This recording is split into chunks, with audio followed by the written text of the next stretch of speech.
more and more often, it's also used for pain management. So you can particularly target a nerve that is acting up, or the nerve is actually causing, transmitting the pain from an area of your body where you have a lot of chronic pain. Like chronic back pain is a classic one.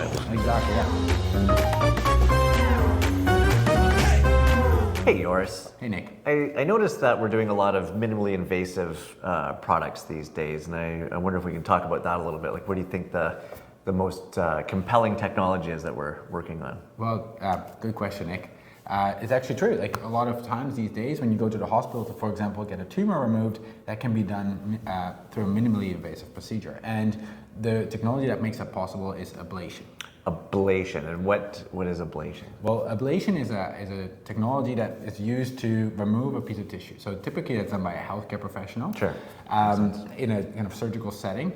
And there's different ways of doing that. You could do that with chemical ablation, electrical ablation, thermal ablation, but we can speak about that in a different episode. Sure.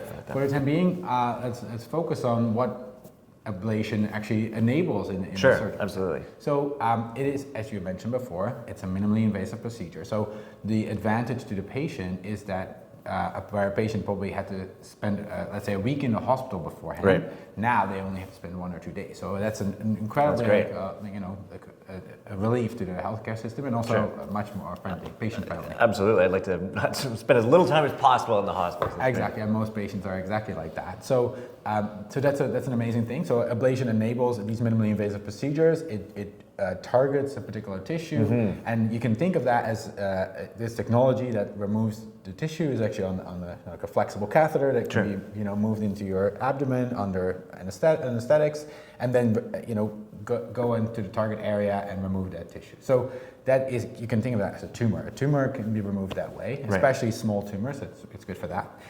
But more and more often, it's also used for pain management. So you can particularly target a nerve that is acting up, or the nerve is actually causing, transmitting the pain from an area of your body where you have a lot of chronic pain. Like chronic back pain is a classic one, I would presume. Exactly, yeah, chronic back pain. And then you can target that nerve and make it so that nerve is not functional anymore, but also the pain disappears. So amazing technology. In cardiology, with arrhythmias, you see a lot of ablation as a way to alleviate the arrhythmia from causing you problems. So many advantages to ablation.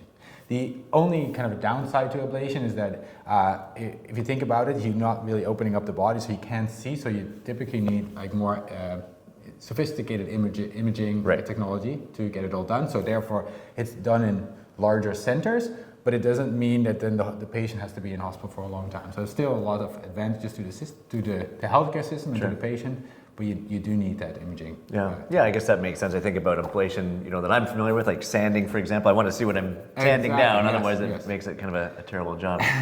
Great. Well, thanks very much for that, Joris. That's fantastic. Well, have a great day.